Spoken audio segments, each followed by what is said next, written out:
Avec les oreilles, avec les oreilles, avec les oreilles, avec les oreilles.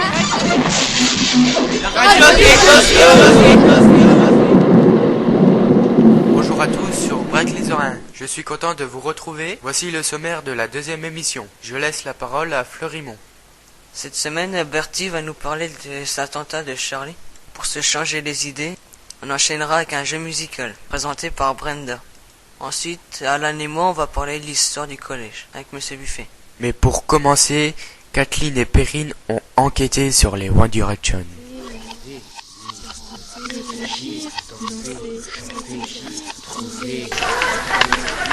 Bonjour Perrine, ça va? Bonjour, oui, et toi?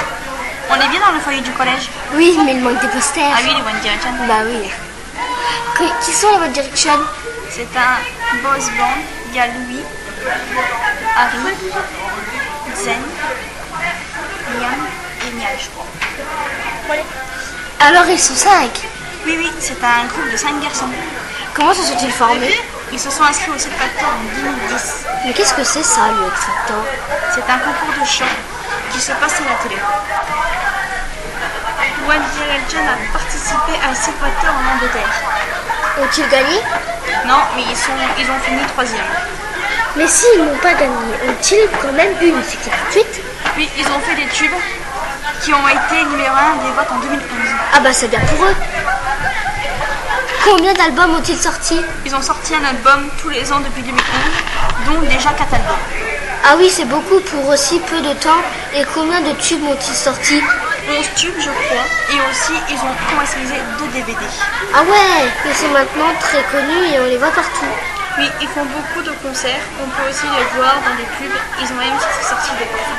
On va chercher les posters alors? Oui, allons-y chercher les posters, ça sera bien mieux avec une boucle.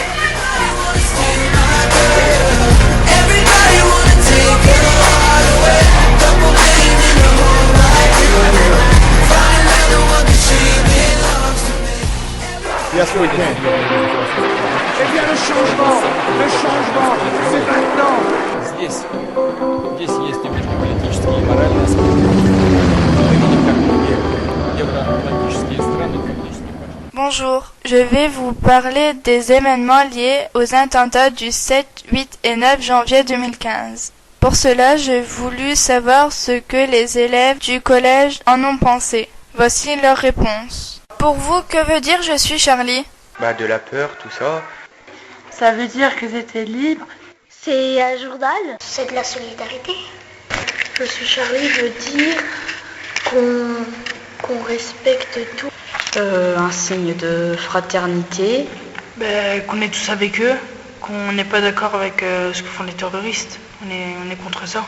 Qu'avez-vous ressenti durant ces événements? De la tristesse, des gens innocents qu'ils ont tués. C'était triste et je pensais aux gens qui ont perdu des proches.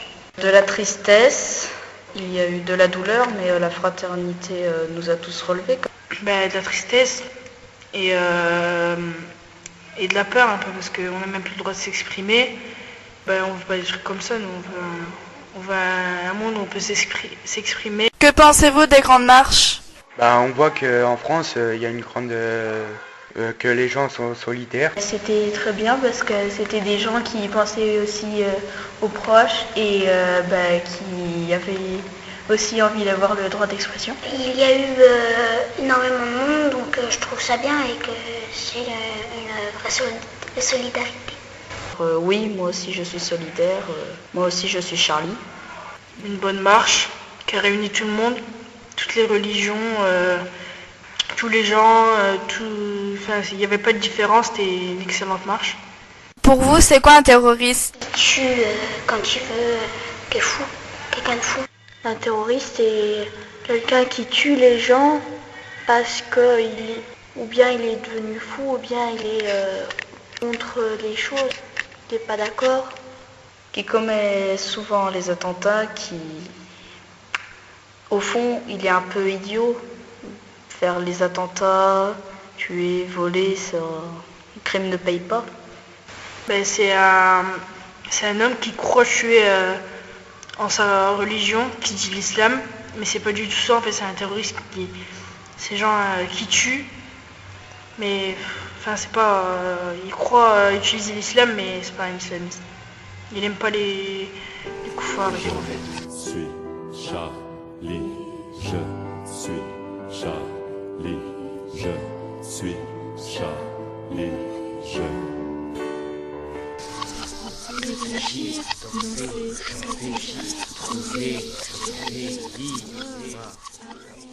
Vous savez que Zaz a fait un album de reprise de vieilles chansons françaises qui parle de Paris. J'ai eu l'idée de retrouver qui chantait ces chansons à l'époque. Je vous propose un quiz musical. Écoutez la reprise de Zaz et devinez qui l'a chanté en premier. C'est la romance de Paris, au coin des rues, elle fleurit, ça met au cœur des amoureux, un peu de rêve. Devinez qui l'a chanté en premier.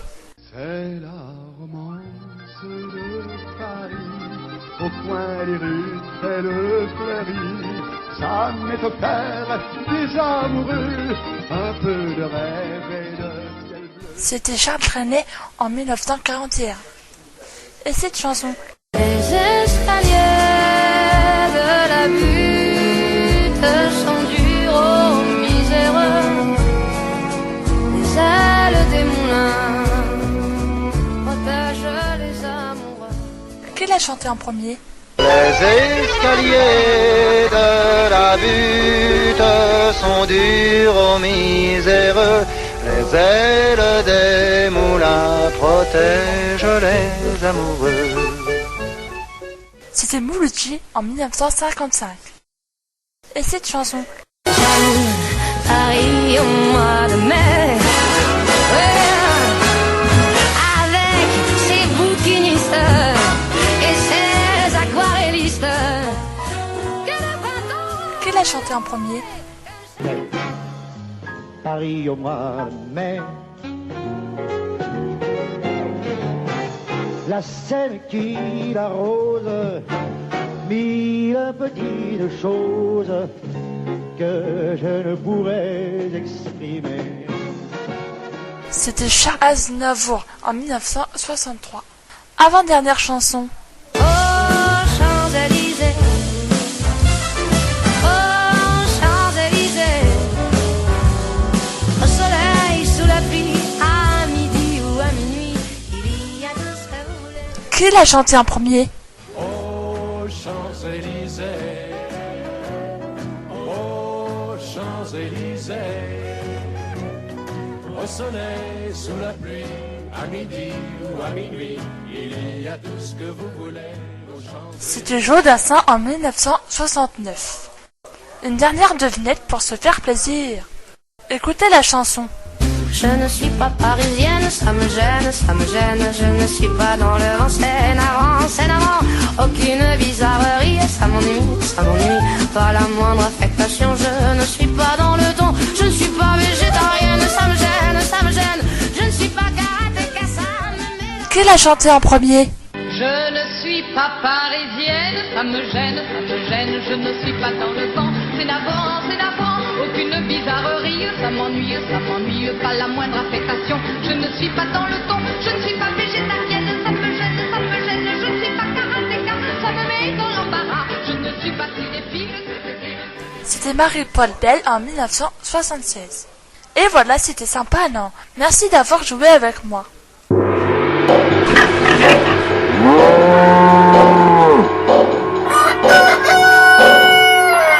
Bonjour Monsieur Buffet, merci de nous accompagner pendant cette promenade dans le collège. Bon, nous voilà devant l'infirmerie. Les bâtiments sont tout neufs.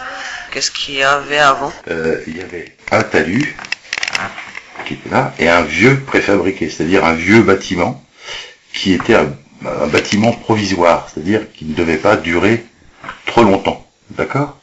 Et ce préfabriqué-là, avant de venir à Fumet, il était à Viremoulin, qui a été démonté, et il est venu, et on l'a mis ici, avec tous les autres préfabriqués qui sont là, parce qu'il y avait eu une augmentation du nombre des élèves, il n'y avait pas suffisamment de place pour les héberger, il n'y avait pas suffisamment de place.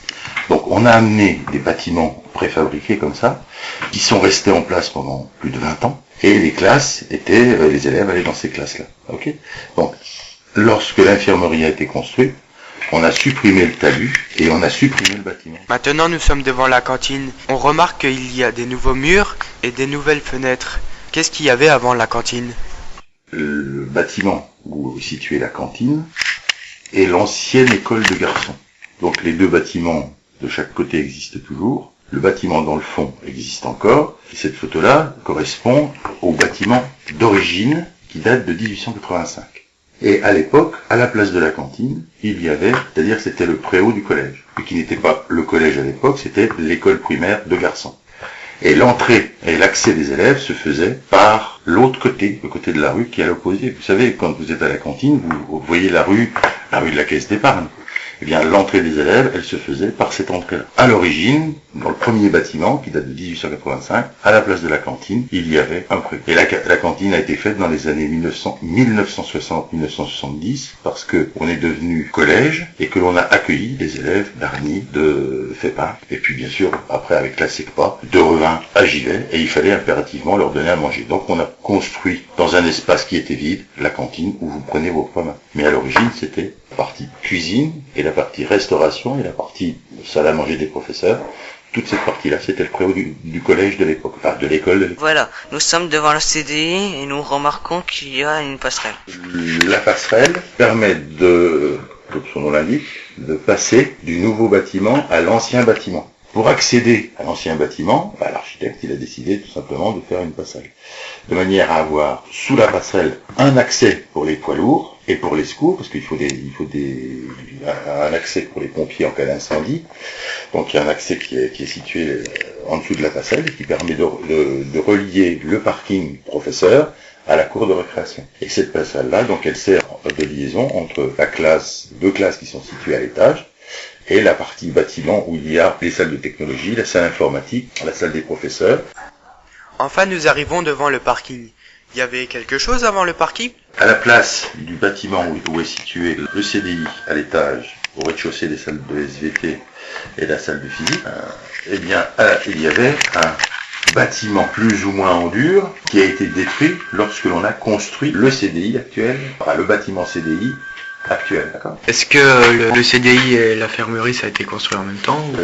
Infirmerie et CDI, c'est dans la même tranche de travaux. Eh bien, merci pour ce voyage dans le temps, monsieur Buffet. Au revoir.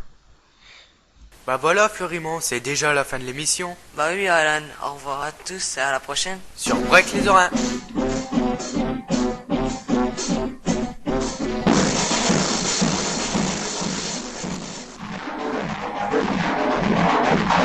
Break les oreilles. Break les oreilles. Break les oreilles. Break les oreilles. La radio des sociaux.